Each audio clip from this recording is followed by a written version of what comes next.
Assalamualaikum warahmatullahi wabarakatuh. Apa kabar anak-anak? Bagaimana keadaan kalian hari ini? Semoga kalian dalam keadaan sehat ya. Selamat datang di channel Bapak tentang video pembelajaran IPS SMP. Bapak akan upload video pembelajaran setiap minggunya untuk bisa kalian tonton dan kalian simak. Jangan lupa untuk like, komen, dan subscribe bagi kalian yang belum subscribe, serta isi kolom komentar sebagai bentuk absensi kalian ya.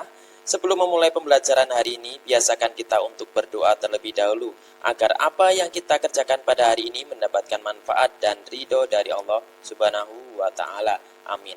Mari kita mulai pembelajaran hari ini bersama-sama.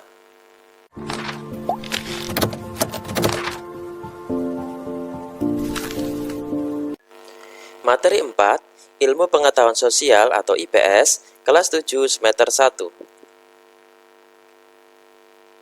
Sumber buku yang dipakai adalah buku siswa IPS SMP _MTS kelas 7 edisi revisi halaman 38 sampai dengan halaman 50.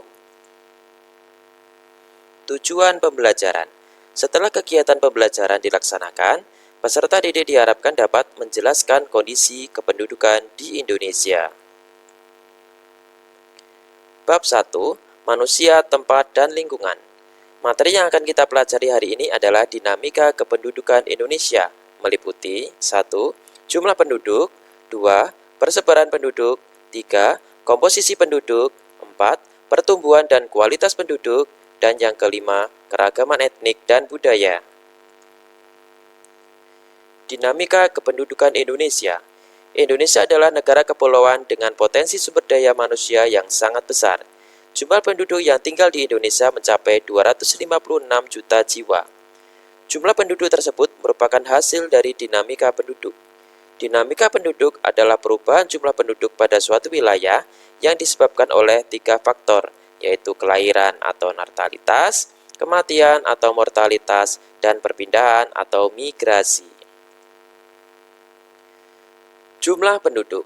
Jumlah penduduk adalah jumlah manusia yang bertempat tinggal atau berdomisili pada suatu wilayah atau daerah dan memiliki mata pencaharian tetap di daerah itu, serta tercatat secara sah berdasarkan peraturan yang berlaku di daerah tersebut.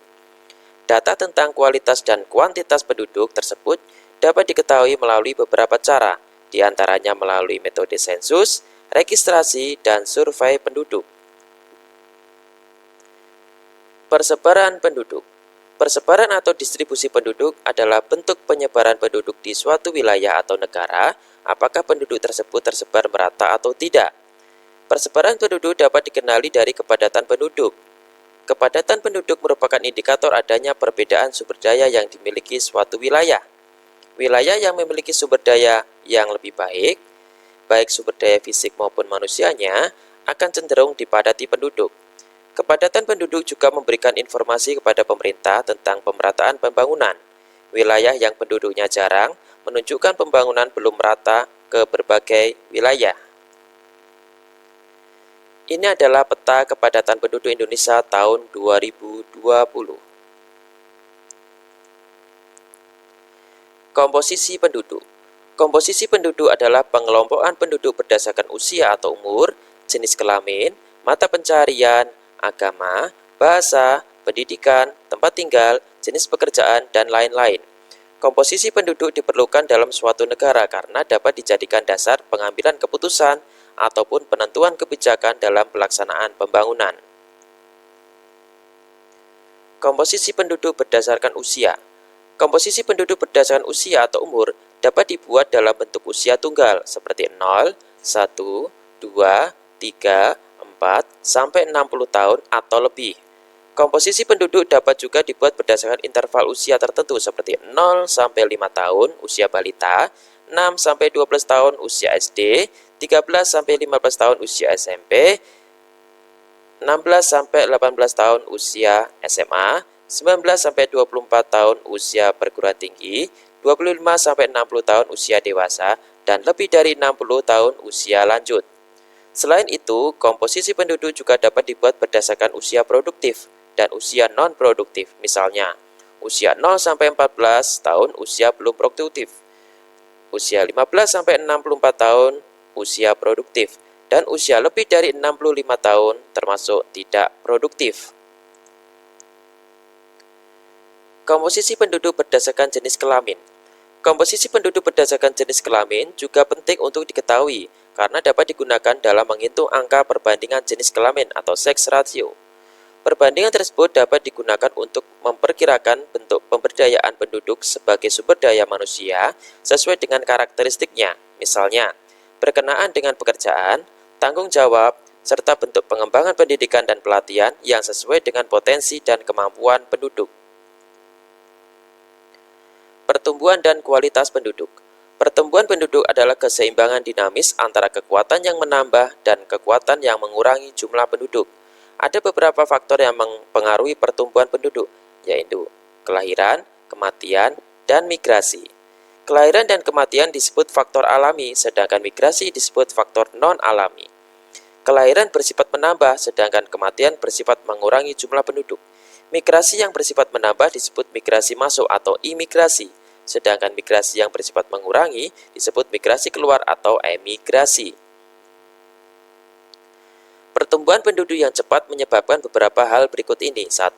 Pertumbuhan penduduk usia muda yang cepat menyebabkan tingginya angka pengangguran. 2. Persebaran penduduk tidak merata. 3. Komposisi penduduk kurang menguntungkan karena banyaknya penduduk usia muda yang belum produktif, sehingga beban ketergantungan tinggi. 4. Arus urbanisasi tinggi, sebab kota lebih banyak menyediakan lapangan kerja. 5. Menurunnya kualitas dan tingkat kesejahteraan penduduk. Masalah kependudukan Indonesia dalam hal kualitas adalah masalah dalam kemampuan sumber daya manusianya. Di Indonesia, masalah kualitas penduduk yang terjadi dipengaruhi oleh masih rendahnya tingkat pendidikan, rendahnya tingkat kesejahteraan yang kemudian dapat berpengaruh pada pendapatan per kapita masyarakat tersebut. Rendahnya pendapatan per kapita dapat menyebabkan orang tua tidak mampu menyekolahkan anaknya, sehingga banyak anak yang putus sekolah atau berhenti sekolah sebelum tamat. Tingkat kesehatan juga merupakan salah satu penentu dari kualitas penduduk. Tingkat kesehatan penduduk merupakan salah satu faktor yang menunjang keberhasilan pembangunan.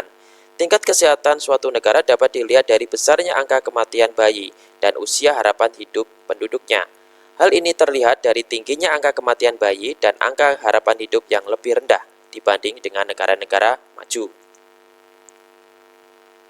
Mata pencarian merupakan salah satu dari beberapa tolok ukur kualitas penduduk. Akibat pertambahan penduduk yang tinggi, maka jumlah angkatan kerja tidak seharusnya terserap. Bahkan semakin ketatnya persaingan tenaga kerja, maka angkatan kerja muda yang merupakan tenaga kerja kurang produktif pun ikut bersaing. Hal ini kurang menguntungkan usaha pembangunan serta nasional karena golongan muda kurang produktif tersebut merupakan beban. Masalah tenaga kerja dan kesempatan kerja merupakan masalah yang harus ditangani secara serius karena sangat peka terhadap ketahanan nasional. Mayoritas penduduk Indonesia bermata pencarian sebagai petani. Berbeda dengan di negara maju yang sebagian besar mata pencarian penduduknya berada di sektor industri. Keragaman etnik dan budaya. Masyarakat Indonesia merupakan masyarakat yang memiliki suku bangsa dan budaya yang beragam. Suku bangsa sering juga disebut etnik. Menurut Kuncoro Ningrat, suku bangsa berarti sekelompok manusia yang mempunyai kesatuan bangsa dan terikat oleh kesadaran budaya tersebut, sehingga menjadi identitas. Kesadaran dan identitas biasanya dikuatkan oleh kesatuan bahasa.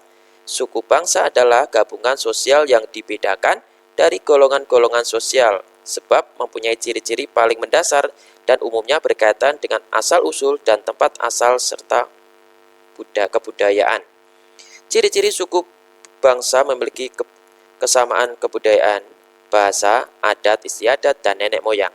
Ciri-ciri mendasar yang membedakan suku bangsa satu dengan lainnya antara lain bahasa daerah, adat istiadat, sistem kekerabatan, kesenian daerah, dan tempat asal. Keanekaragaman budaya Indonesia dari Sabang sampai Merauke merupakan aset yang tidak ternilai harganya, sehingga harus tetap dipertahankan dan dilestarikan. Ada sebagian warga Indonesia yang tidak mengetahui ragam budaya daerah lain di Indonesia, salah satunya budaya melukis tubuh di Mentawai, Sumatera Barat, tindik sebagai tanda kedewasaan, dan masih banyak kebudayaan lain yang belum tereksplorasi. Setiap daerah memiliki kebudayaan yang khas. Keragaman budaya tersebut dapat diketahui melalui bentuk-bentuk pakaian adat, lagu daerah, tarian daerah, rumah adat, upacara adat, dan lain sebagainya.